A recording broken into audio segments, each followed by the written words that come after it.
Hello, everyone. There we are.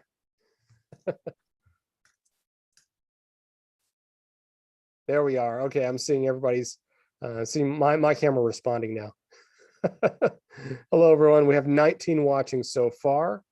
I think we had quite a few signed up for this particular event, so this will be exciting. Let's see. I have Belgium showing up in the comments here. That's great news. So I know we're starting a few minutes early, but we're going to wait for more people to show up. This is going to be a great presentation. Landscape is, to me, always fun. And we'll announce this even more, but as we go on here, please like and subscribe if you want to see more of this, and I'll do this again. But we also have, let me click back on here. We have Liz and Maria from Capture One. We're so glad to have all of you. I think Liz has or Maria has an excellent class prepared for us today. I've only seen one image that she has, and I'm already excited. You're creating too much hype. Too much hype, no, too much pressure, right? No pressure. Hello, everyone. It's always nice if you guys let us know where you're joining from, and let us know if you're currently using Capture One, if you're thinking about using Capture One, or if you're currently in love with Capture One and already using it. Yeah, that's actually pretty helpful if you let me know if you already use Capture One or you ever tried it, because it also allows me to adjust more or less the level of the class. Because if all of you up there in the chat are already Capture One experts, then I can move on to more complex tools and skip the basics. If you are all new users, then I will just focus on the basics. Maybe we have a mix. Absolutely.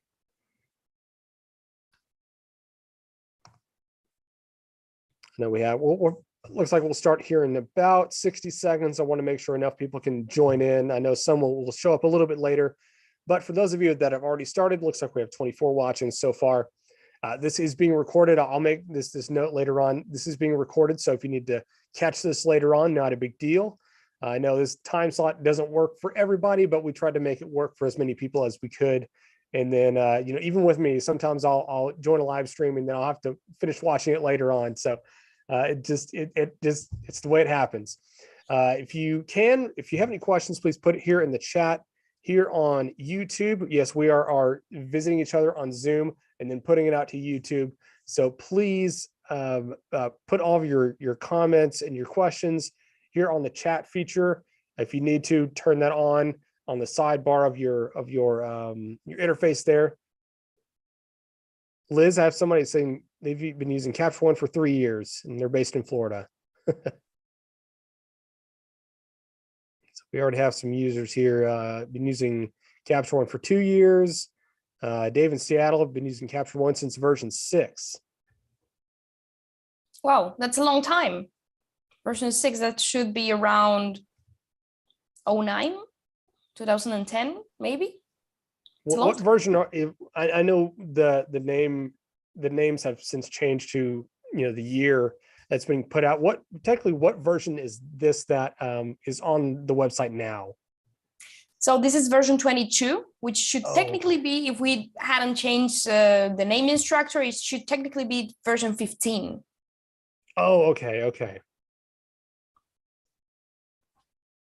Yeah, I'm a relatively new user, but I'm already enjoying it immensely. And then we have somebody who's never used it. I'm seeing the chat, but Linda, I think you're in for a treat. I think this software is really incredible.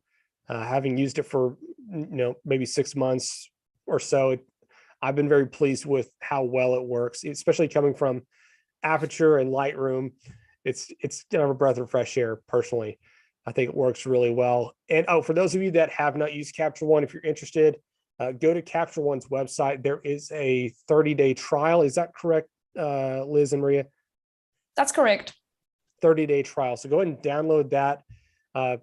Drop in some images, especially some landscapes if you haven't done that already, and play along. We encourage you to play along as you're watching Maria and listening to what she's doing.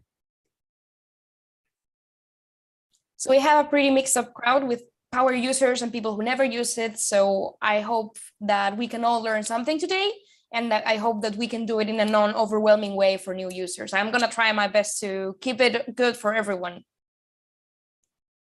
Absolutely. That's wonderful.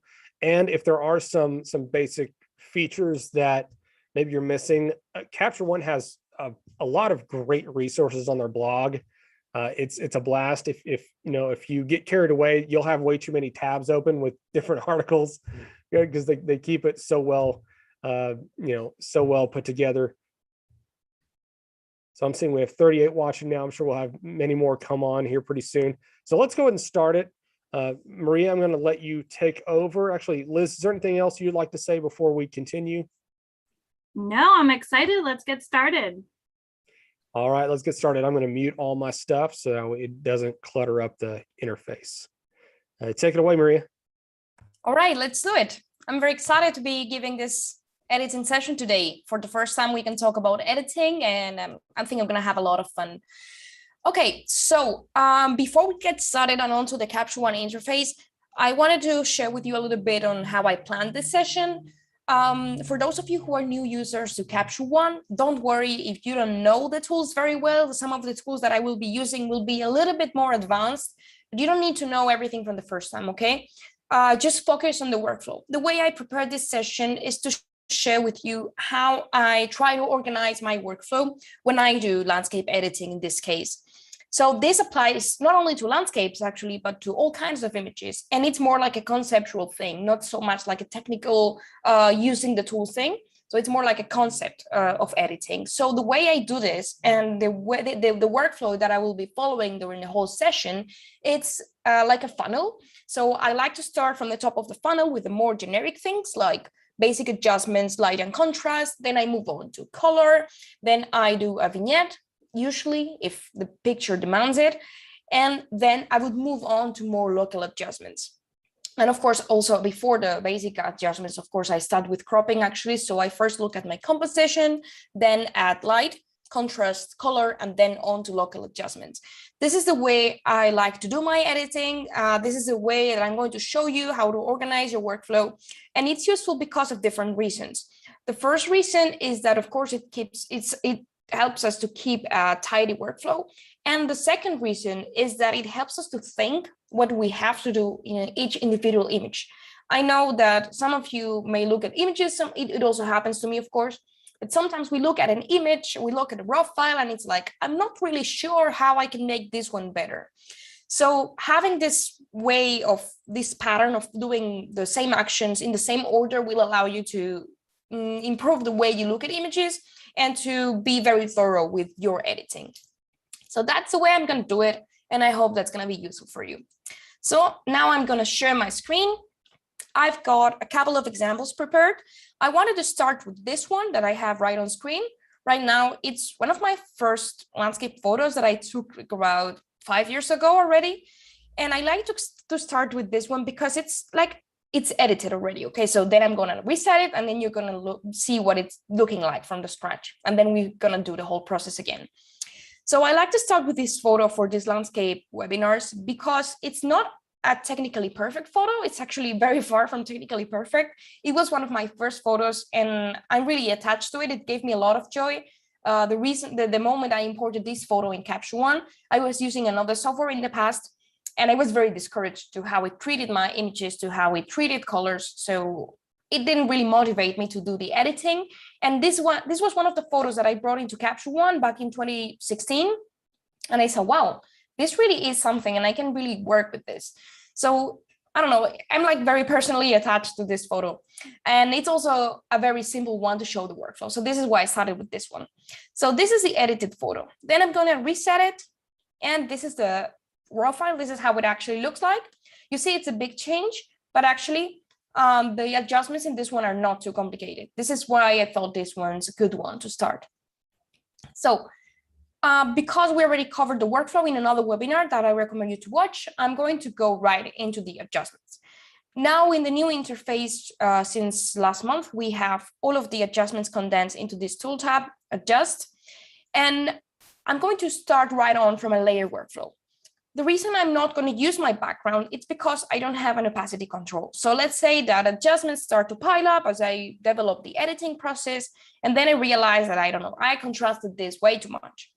And then if I want to decontrast it, I just don't have this ability to, so I would need to go switching from one layer to another and see what the problem is. On opposition to that, if we do everything in a layer, we always have the opacity control, and that allows us to pull back from certain adjustments. So that's what we're going to do. We're going to start with a layer.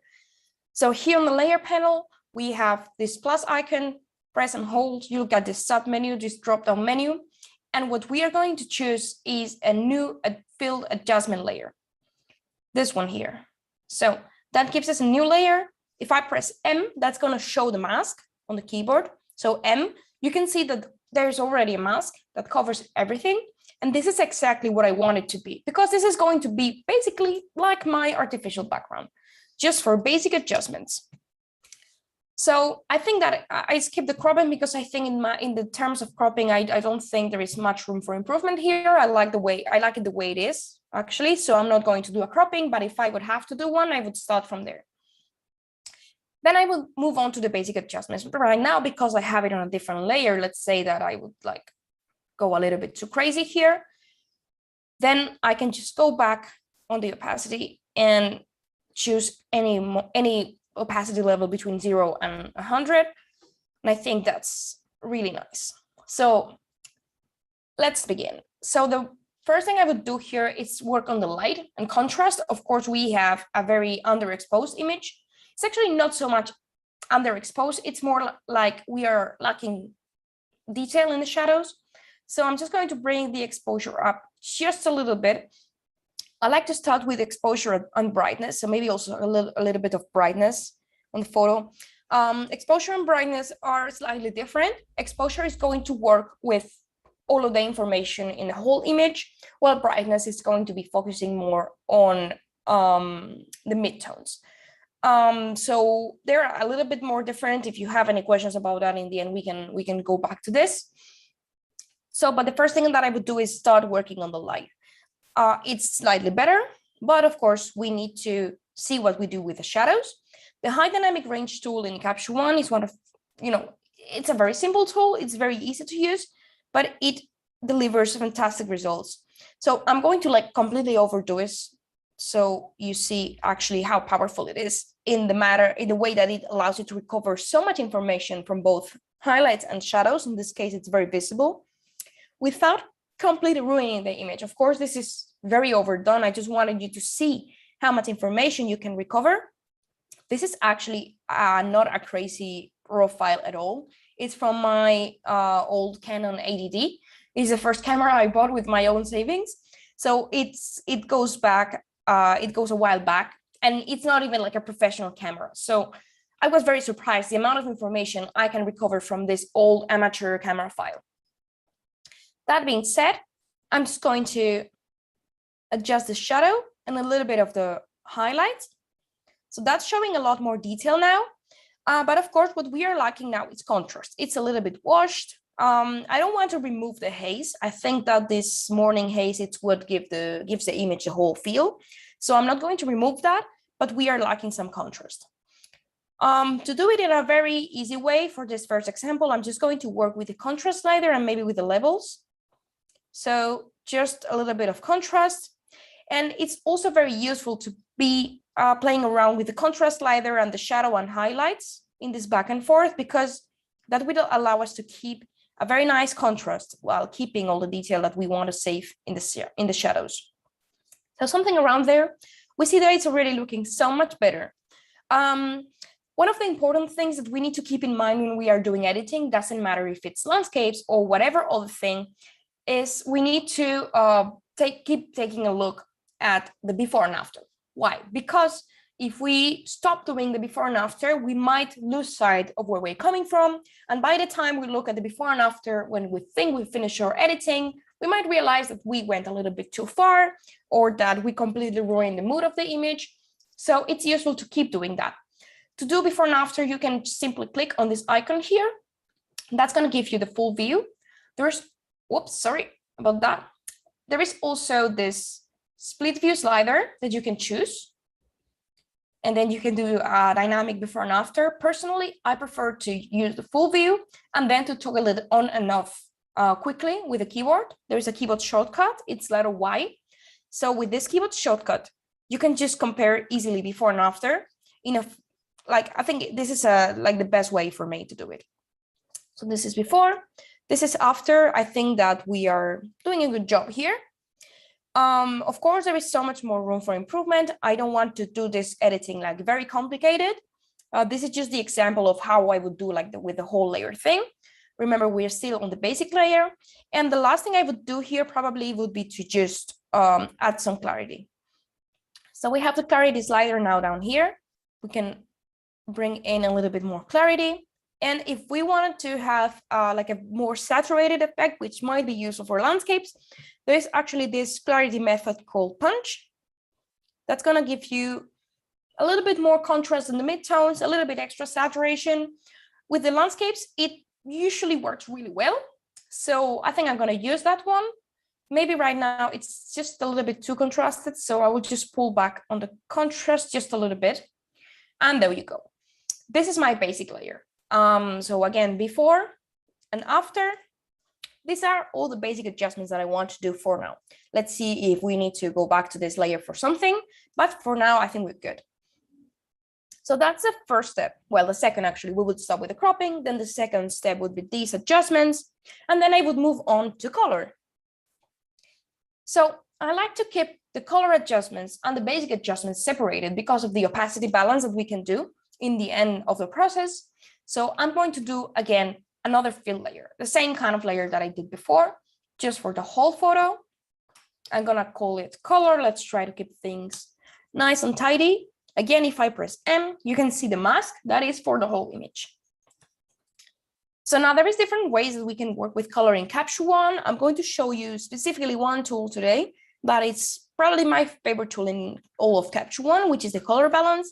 Before going there, I like to work with my white balance, actually. As opposed to what many people think and what I've seen in many tutorials, I don't think that we should always do a neutral white balance. Of course, we need to do a neutral white balance if we are doing like a fine art reproduction or something like that, where colors needs to be very accurate to reality. But this is a landscape, so we don't really care what is accurate to reality. We don't really care what shade of green this tree actually was. We just want the photo to look beautiful. Well, at least that's the way I see it. So that's the concept I'm going to be pursuing. I don't care if it's really realistic or like very accurate to the reality. I just want it to look good. And I think this photo would look better if I would just warm it up a little bit. And I'm going to use that Kelvin slider to do that, just to warm it up a little bit. And maybe, no, magenta doesn't do tricks. So maybe just a little bit. No, I think the tint is actually nice. Maybe just a little bit more magenta, somewhere around there. This is actually the morning image, sorry. My mind was fried for a second. So yeah, this was captured in the morning in the sunrise. This is exactly this is what I was looking for, a sunrise image. So I think that's what that's the mood I'm going to be pursuing, just a little bit warmer. Then, because I said the background of what the color should be looking like, then I'm going to move on to the color grading. Whoops, sorry. To do that color grading, I'm going to use this color balance tool. This is actually a very useful and intuitive tool that allows us to create different tints for shadows, midtones, and highlights. Typically, I would only be using the shadows and the highlights. And I'm going to show you exactly what it does so you are able to replicate it. So let's just focus on the shadows and the highlights. Typically, I start with the shadows. And then we need to choose what shadows, what tint we're going to use for shadows and highlights. Something as a hint, it works really well, is to use complementary color contrast. So if I go, let's say, for example, for blue on the shadows, it would probably look good to use the opposite side of the wheel, the complementary color that is for the highlight. So maybe blue and orange are a very nice color contrast. Let's see how that works. Typically, I tend to use cooler tints on the shadows and warmer tones in the highlights. But that's, of course, also changing according to the image. So if we are not sure how this tool works, let's just do let's grab this middle point. Let's just put it all the way down to the edge of the wheel. And that's going to give us a very saturated tint. We don't want to keep it like that, but we just want to go around the wheel to search what is a tint that works better for this image actually. So I'm just going to grab that dot and go around. Green would maybe look good. This kind of warmer green would also look good. I think the reds and yellows, not so much. I mean, it does work, but it's a different mood. So it does depend on what we are trying to achieve here. I'm going to go for a more natural tone. So the warmer tones are going to be not so cool here. Then on the purple could be, and then we have, again, blue and green. So I think I'm going to stick to blue, maybe with like kind of in between purple and blue. I think that's going to be a nice tint. And of course, now we need to bring back the saturation. So for that, we can use the slider right on the left. Let's put it all the way down. And that will just give us the image without any editing. So let's just go up a little bit on the tint until we find a balance that we like. I think this can be a nice balance. And then we need to do the highlights. As I said, probably we're going to be sticking around this side of the wheel on the opposite side of what we did on the shadows. So let's just repeat the whole process for the highlights and see how that looks like. So all the way up. This is what it would look like in like greenish yellow. And let's go around and see if we can find something that we like better. Actually, this warmer yellow might work. Then red, I'm not really a fan of, magenta neither. And then we have cool tones again. If we choose the same cool tones for shadows and highlights, we're gonna get a very cold image, which might be good for some photos, but I don't think it's what we're looking for here. And then just around the wheel again. And yeah, I'm gonna stick with a warmer yellow, almost orange. That's of course, again, too much. So let's bring it down all the way and then increase it gradually. I think that's balance. I think that's looking nice. And let's just see the photo without only this layer, without the color layer. So we're not going to be resetting the adjustments completely. We're just going to reset the color grading. So I'm deactivating this layer. That gives us the before, just with the basic adjustments. And now that's with the color. I think that's looking so much better. I think it's probably more realistic to what the photo looked like. But as I said, I don't really care. What I care about here is that it's looking kind of cleaner. It's not so green. And it has more personality, I feel. If we don't do color grading, we are kind of sticking here with whatever the camera is giving us. If we work around with color, we can achieve very nice results and we can really tell a story from the photo, which is probably what we want to do usually. So that's already looking so much better. Let's keep taking a look at the before and after globally. So this is before, this is after. We've come a long way. The last thing that I would maybe do in this image is to create a vignette to center the attention a little bit more around the subject, which is the tree in this case, and also to make the subject pop a little bit and create a little bit of depth. So we could do that right from the vignette tool on the interface, but in this case, I'm going to also do it on a layer so we can keep a balance between opacity if we need to. So in this case, I'm going to go up to the layer panel again. Plus, and this time, instead of a fill layer, I'm going to create an empty layer. I'm going to choose this one. And then if I press M now, you can see that nothing shows up. That means there is no mask. That means we need to create that ourselves. So let's take this. Let's take a look here. We have all of our brushing tools here and the gradient tools. So I'm going to pick a radial gradient mask. I'm going to draw this mask. And now I like to do it this way because I can adjust things like feathering. I can adjust the center of the image so it doesn't match the actual geometrical center. And I can work around with the size of this mask.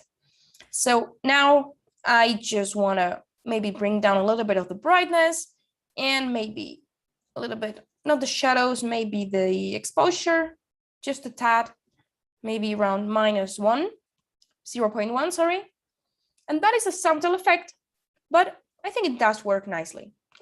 So of course we could be working on this photo as long as we want to, but I think this is already good for starters. So again, before and after, oops, not this one, sorry. Before, after, I think it's nice. So this is the first example that I prepared for today. Let me know if you have any questions right now. It's a good moment to ask those. While you come up with more questions or not, I wanted to show you the next photo that we will be editing today. So this is actually a panorama stitching from Arizona, Superstition Mountain, super cool place. If you haven't been there, totally recommend. This came from a batch probably from like 6 or 7 photos. Sometimes I tend to do too many photos, but then I prefer to have more overlapping to choose from than less. So that's what I got from working with 6 or 7 photos. And I think the composition is nice. This is also, again, edited, and then I'm going to repeat the same process. I'm just going to reset all of the adjustments and show you the process again from the scratch, right?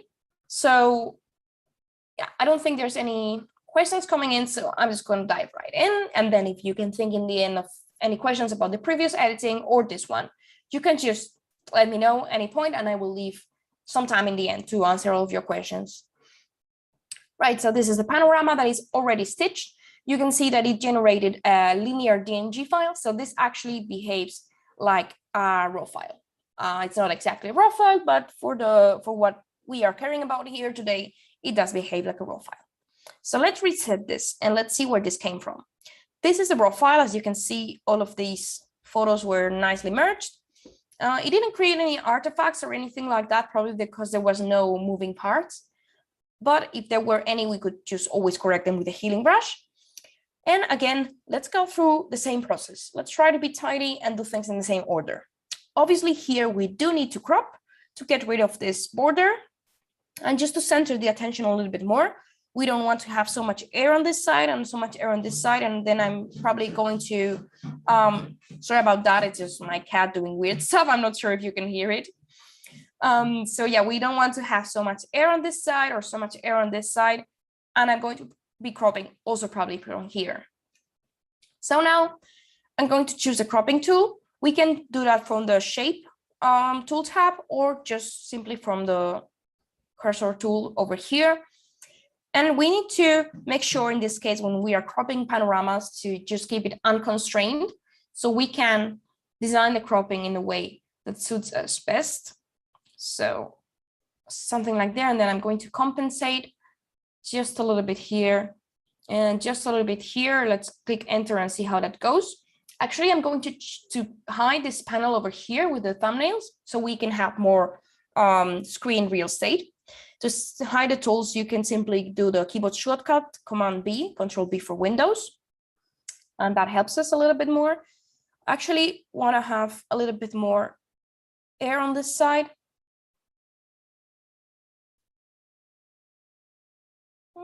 I think that's looking good.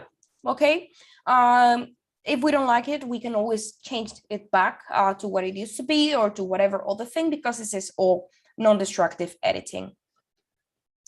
So now we have the cropping. So the first part of our process is checked. Now the same thing again, we would move on to the basic adjustments.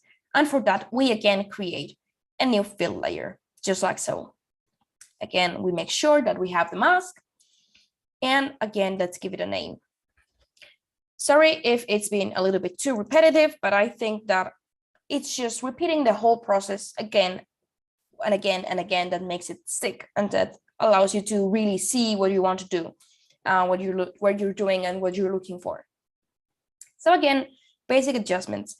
In this case, I'm going to maybe go up on the exposure just a little bit.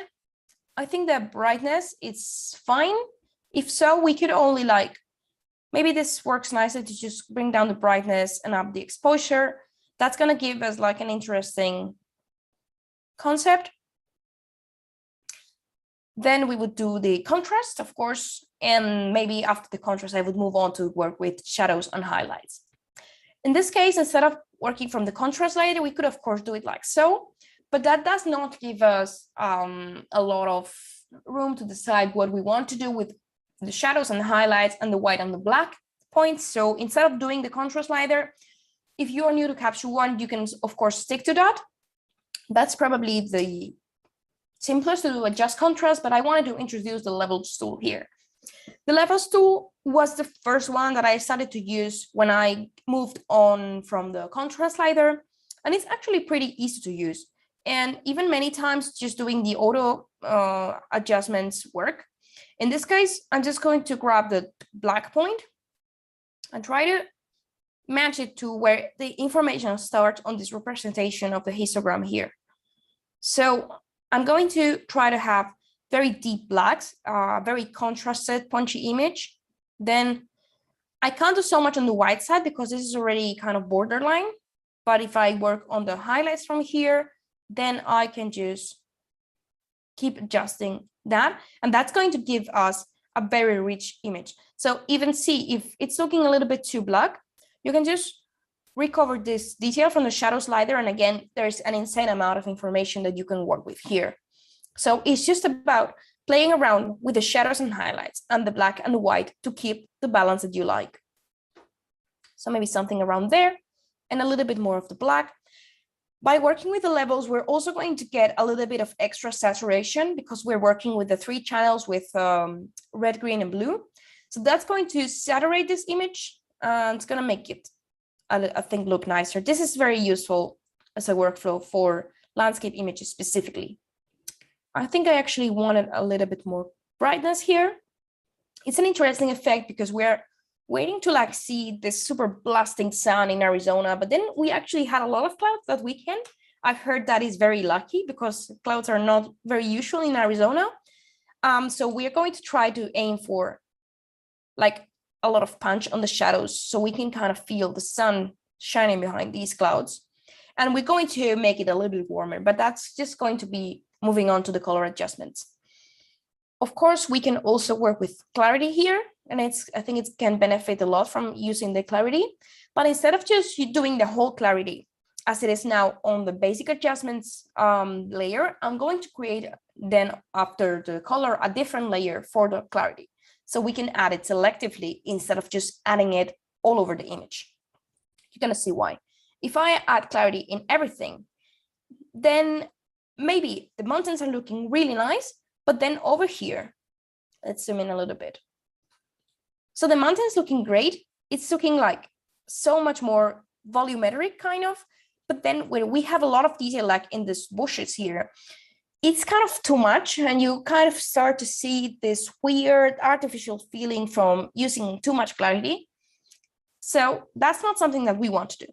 So I'm just going to use a little bit of clarity for the whole background of the image, just like so. And then we're going to be adding more clarity, but only in the places where we need it to be. So I think this is good for a basic layer for starters. Let's see before and after. Before and after is looking much better. Maybe I'm just going to bring up the exposure just a little bit more. Typically, I like to work with the by underexposing the images a little bit. I know that some people say that it's better to expose to the right and then just kind of work around with that. But I have the feeling that when I try to do that, I always end up burning up the highlights. And that's something that there is no coming back from. If you have fairly good camera from the recent years, it's going to be super easy to recover information from the shadows. But if you blow up the highlights, there is no way back from that.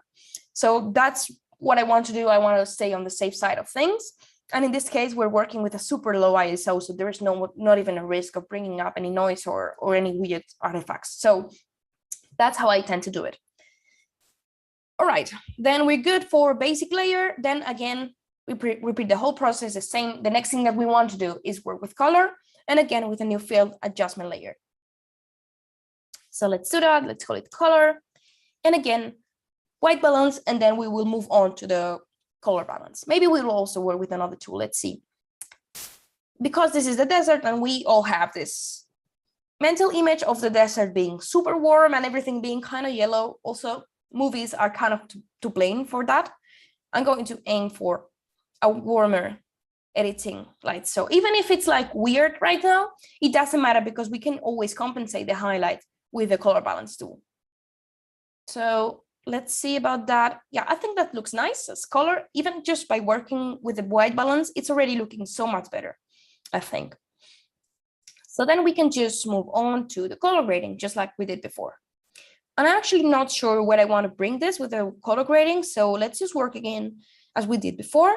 Grab the dot, move it to the edge, and then just go around, see what works. This kind of cyan and the shadows can be interesting. Green, I'm not a fan of. Then I think the warmer tones can be interesting also in this case, if we want to give it like a cinematic feel. Red is also interesting, obviously not so saturated. Of magenta, I'm not really a fan. And yeah, I think I'm going to go for, let's try something like this. Something a little bit between orange and red.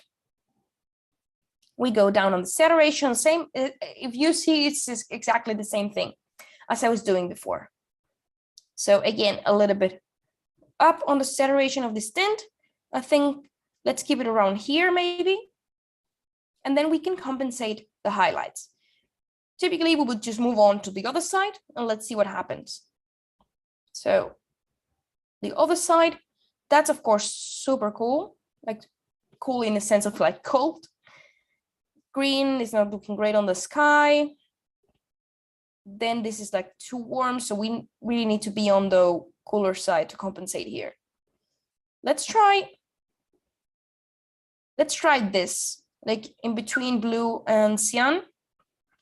But this is going to be probably a very subtle adjustment. So just going up slightly on that. I think that's good like that because it helps us compensate the warmth that we put in the whole image by not having yellow clouds, which we don't want to have. So let's just see before and after from color. See if we went a little bit too crazy. So this is before, this is after.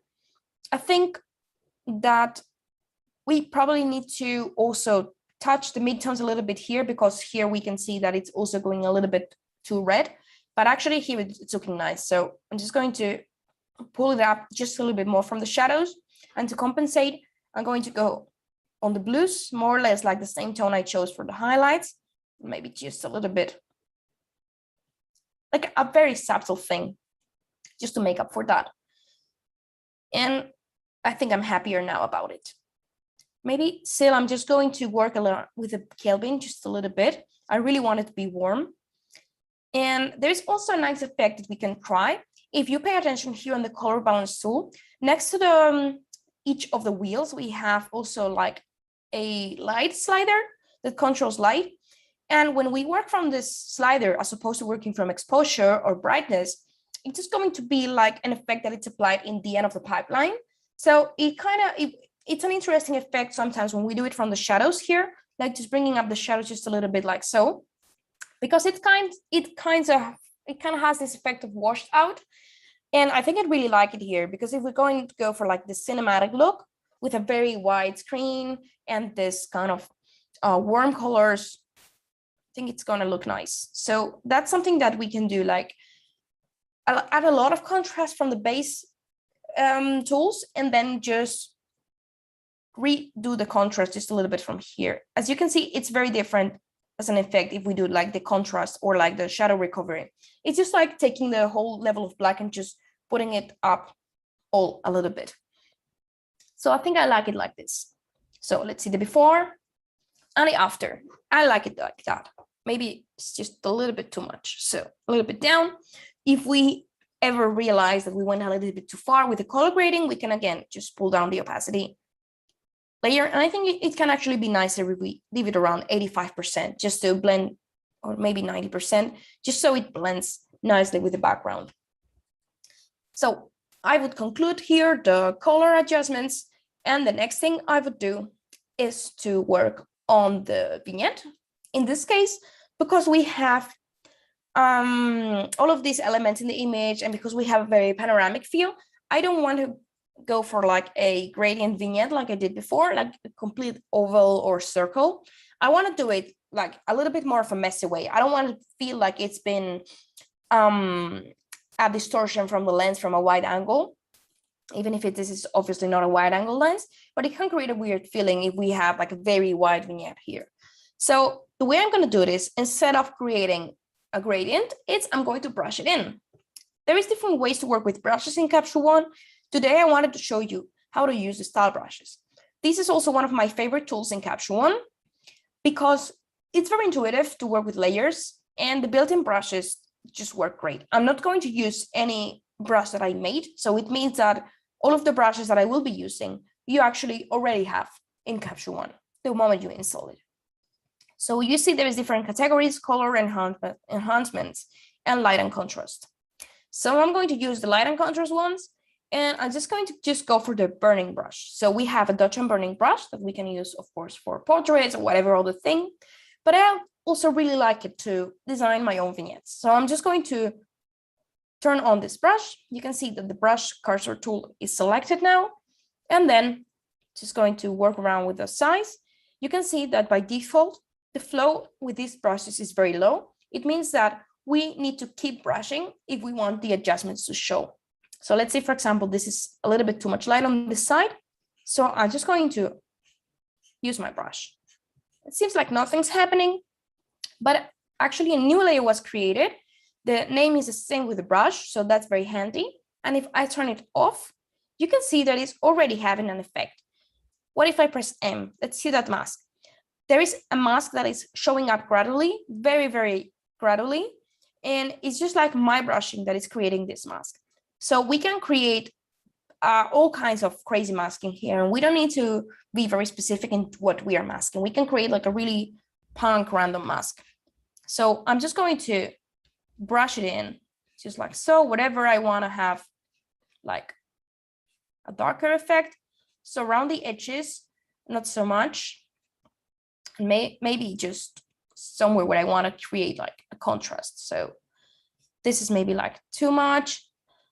So just brushing it here. So let's see the before and after. This is the before.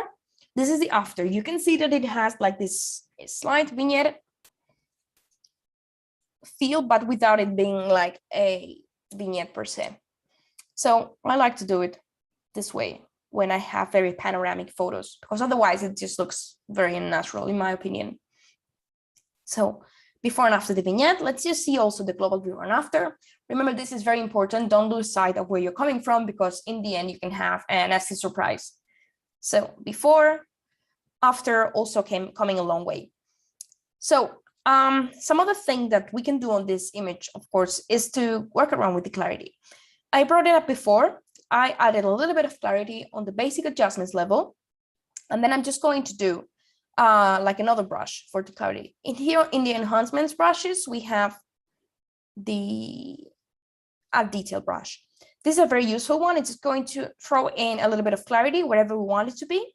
So I'm just going to brush whatever I want the extra clarity to go. So maybe on this jumping cactus here, on the mountain, definitely, because we have all of these texture and detail from the rocks we want to bring up. And then on the cactus here. Again, seems like nothing's happening, but it also has an effect. You see that it's looking so much better right from this side. Okay, so I think that we can also call this one as done. Again, we could spend so much more time on it, and we could work endlessly on it, basically. Imagination is the limit. So for now, I'm going to stick with this one. Just again, another before and after. So before, after, we came all this way just by following these layers. Again, the only reason I do it in this way is like, actually, the layers, they don't have an effect in Capture One if you change the order. So you could do all of these layers in whatever order, and the final result is going to be the same. This is why it's intuitive in Capture One to work with layers, because it's not that we have blending modes or like it affects it's not like the order of layers affect the final result. So it's a little bit more intuitive, like doing it this way. The only reason I follow this order is because I came up with this for my own mental structure, and it helps me to identify what can be improved in each one of the images. Of course, if we wanted to do a black and white version, we could also do it like so, and like any other way, we can create as many variants of an image as we want it to be. Actually, the black and white, I think it's also pretty interesting. Okay, so this is the second example of the day. I don't see a lot of questions coming in. So I wanted to show you like another thing, like a third thing, while we move on to the questions and answer. I'm going to be doing that in like around 2 or 3 minutes. So make sure to prepare your questions by then. While you do that, you can already start to write them down in the chat if you want to. But while we do that, I wanted to show you like a last example. I'm not going to do the full editing in this case because this is like a more complex image and I don't have time to do it and I don't want to rush it. But I did wanted to show you how you can work with these style brushes that I just showed you very creatively. So I have this example. This is from Madrid in Spain. That's where I'm living right now. I'm not from there originally, but it's my adoptive town. This is a very popular place for photos right in the center. And I'm going to just bring out the layers from the interface just to show you like the build up of this editing. So first I'm going to show you the before. So this is the raw file. This is how the image came in. And then this is the edited version. And I wanted to just show you the whole flow with the layers. This was 90% edited just with brushes. So I just started with a basic adjustment layer like so. You can see that it has a very, very mild effect. Then I worked with another layer for the city. I actually used this Luma masking tool. Actually didn't cover that today. We should probably do it in another session. It's a very useful tool that just allows you to create a mask that adapts instantly to the level of exposure in the image. So I use this one to have a mask that just for the buildings and leaves out the sky completely. You can do that in a super easy way. And of course, you can always change that Luma range selection. So that's a very useful tool in Capture One.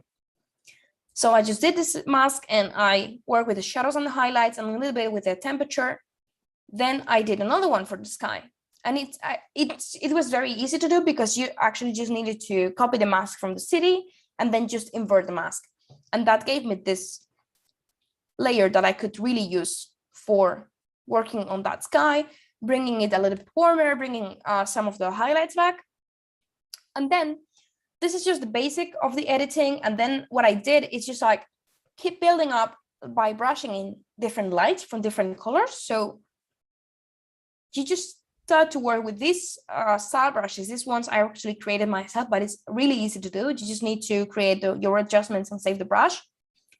And the magic of this editing is really just like adding this little glows by color. So for example, this is one for the yellow glow, this is one for the blue glow. And you can really see here on the sign where we have all of these colors, how it starts to build up all together. So like, for example, here we have the cyan color coming from that screen. So it's just like really marking that glow. Then we have the red.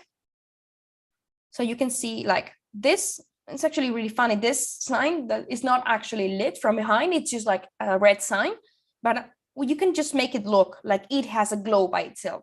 And it's just like a light and shadow contrast play. And then in the end, just like another global one for everything. And just like others less saturated color like this one over here and so on. So yeah, just really wanted to show you briefly how to do like this build up. And you can really have a lot of fun doing that. This was a very fun editing for me. And I just encourage you to play around with these brushes. They are super interesting and you can get super creative with them. All right, so this is it for the session today. Let's just move on to questions and answers. If you have any, I don't see any coming in actually, but just let me know. Well, Yeah, that was, oh, sorry, go ahead, Tyler. Oh, no problem. I'm not seeing any at the moment. So please put your questions here in the chat so we can pull those as quickly as possible or you know, as efficiently as we can. Maria, I did enjoy that you're making a lot of those changes very slightly, and you weren't making any drastic changes. It was you're making a slight change, seeing how it worked. Do I need to increase it? You know, even the I guess the opacity of the brush was very light as well. I was seeing you're doing that with the foreground elements of the Arizona photo, and that was really cool. I've seen people do that with the shadows in the rock crevices and things like that. If you want to bring more attention or pull away attention, I think that's really interesting. Anyway, I'm glad you were being very calculated in that decision. Yeah, I feel like it's just better to start doing the adjustments slightly, because what happens, we've all been there, right? I've been there too. We just tend to go super crazy with the sliders and just like pull it all the way up. But then the problem is that even if it looks good on that moment, they're going to be piling up with other adjustments, and then something's going to start looking weird and you don't really know what it is. And then you just have to turn it off again all the time and see what kind of look for the thing that is not working, the thing that's going wrong. And it's really hard to do if all of the adjustments are very overdone. Absolutely. And I'm glad you mentioned it, because I wasn't aware of this as the way Capture One works, is that you said that the layers are not like the top layer doesn't supersede the other layers. I think that's very interesting because of how a lot of people have learned, especially with Photoshop and other editors. That's the way it works. And I think a lot of us are conditioned to thinking in that, like, how is this going to mess up all the other work that I've done, even though I haven't masked it, I think that was a very interesting detail to put into that, into what you're speaking about. Let me see if we have any questions here. The flow suggestions will be very helpful to me. There you go. When in this sequence of adjustments would you use the heal tool? That's a very good question. Very good question. Let's do a demo for that.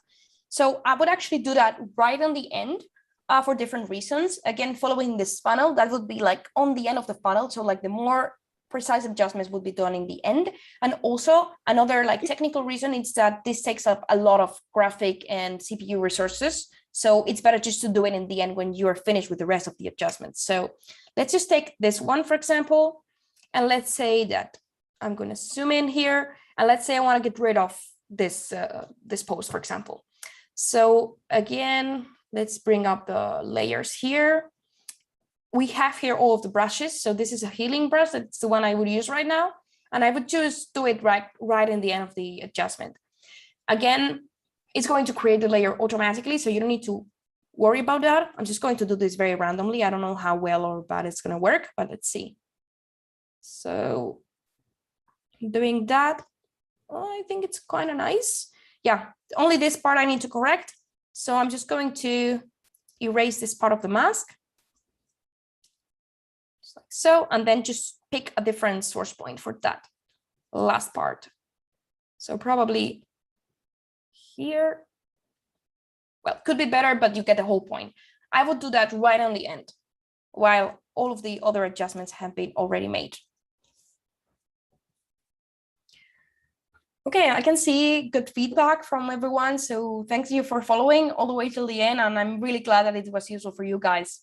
And another comment on what you were mentioning on the layers is actually something that we don't think about much, about what your previous comment on the order of layers. I think that we at Capture One don't do a great job at communicating that because if you don't stop to think about it, you actually don't realize.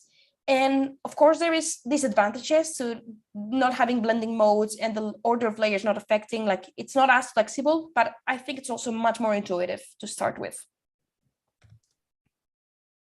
Absolutely.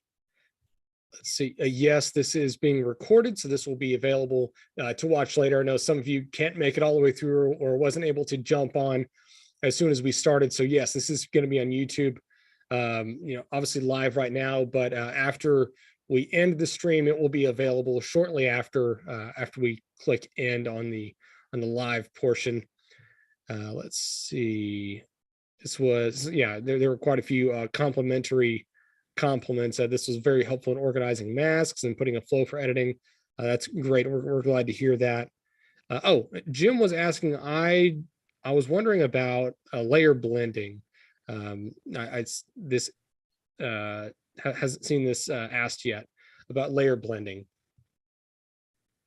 Oh yeah, there's a question about the color editor. That's very interesting. I didn't use it for the session, just not for any particular reason, just because I don't really have a use for it.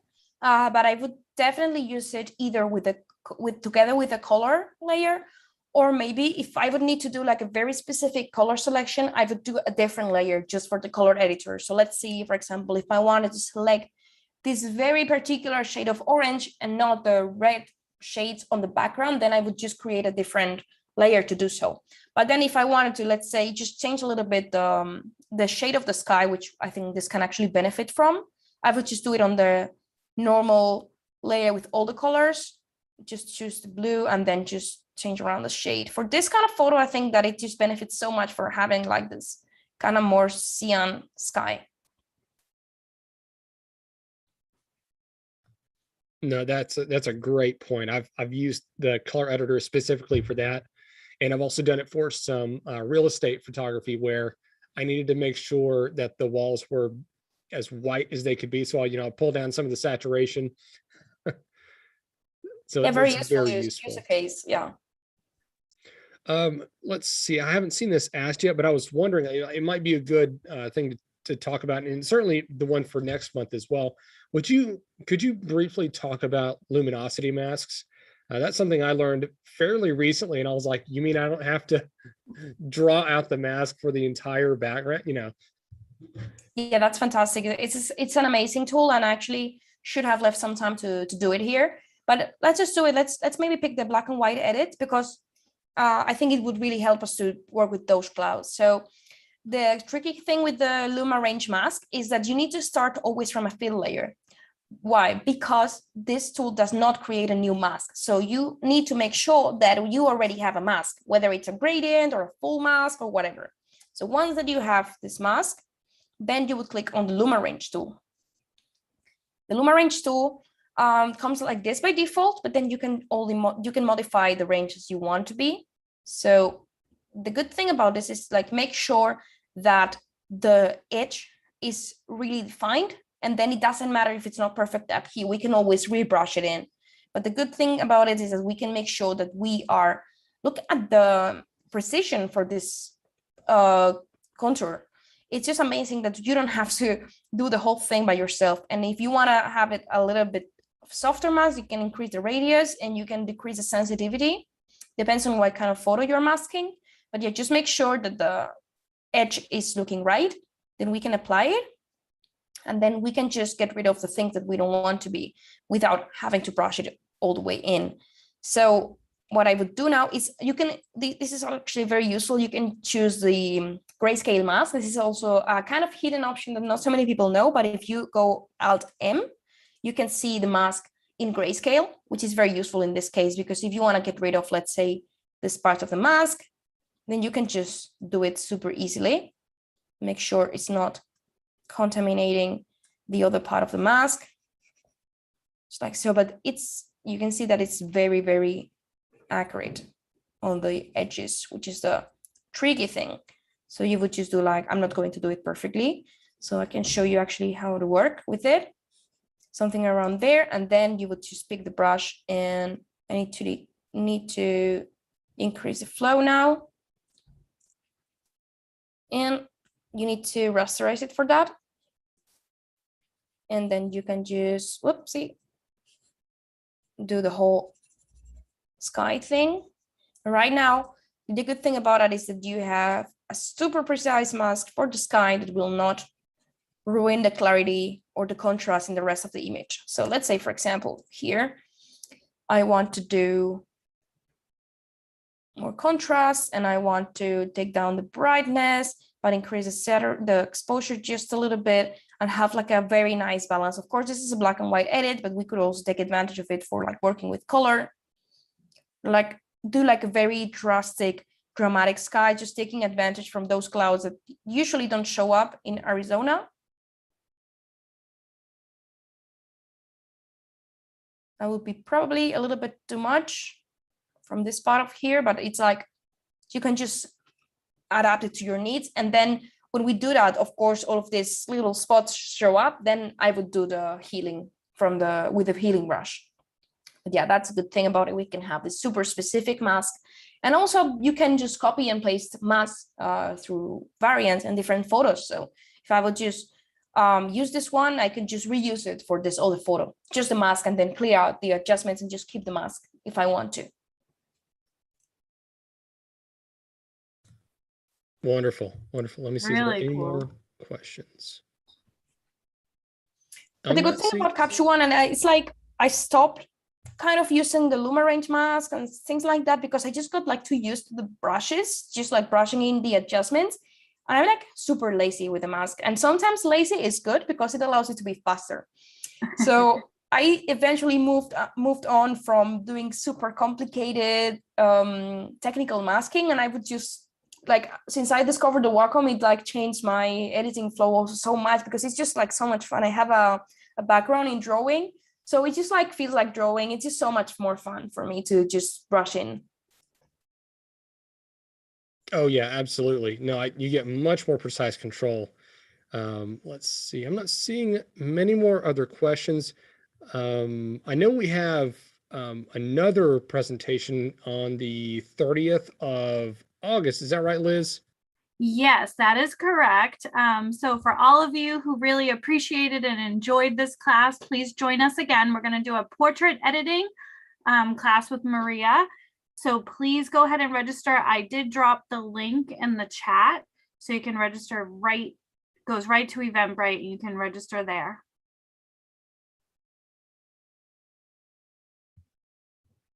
Amazing. So if there's no more questions, I think that we're just on the clock. Yeah, we're on the clock. Just keep in mind, like Tyler had mentioned, if you have not tried Capture One, you can download the free trial from the Capture One website. It's a 30-day free trial. I think it's really eye-opening if you haven't brought a raw file into Capture One and compared it to Lightroom, or just bring it in if you haven't, looked at an editing software, because it does a really great job with editing files. And then you can check in with your friends at Bedford's Camera if you're looking to purchase, because they do have a promotion running, so you can get 30% discount. Or if you're picking up another item from Bedford's, you can get the bundled price, which is $179. It's a really great deal for Capture One. It is a single user, one perpetual license with 3 activations, so you can use it on multiple devices. So definitely check in with your friends there if you guys are looking to get started with Capture One. Yeah, absolutely. And so we have that next live stream about a month from now on portraits. So portraits and landscapes, those are always going to be useful for, I don't care if you're doing this professionally or not, that's always something that's useful. And then Bedford also has an in-person event in Little Rock, Arkansas, in about a week and a half. It's the August 4th through the 6th. And it's at the Robinson Center right on the river. So if you're able to drive down or fly down to Little Rock, we'd love to see you. Take lots of photos, learn from industry professionals, and and then take your images and put them into Capture One. You can download it now. It's a 30-day trial, or you can buy a license from us either now or at the show. But we want you to get to learn. We want you to learn. We want you to really enjoy this process. Learn from other people. It's called Photo Expo. I'll put the link in the chat here, so that way you can sign up for that if you're interested.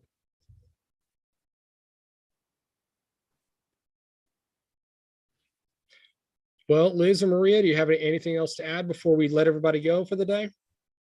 No, thank you, Ready to let them everyone. go. Thank you, Tyler. Thank you, Thank Maria. you. It's been great. Looking forward to the next one. Until August. That's right. I can't wait. All right. Thank you, everybody.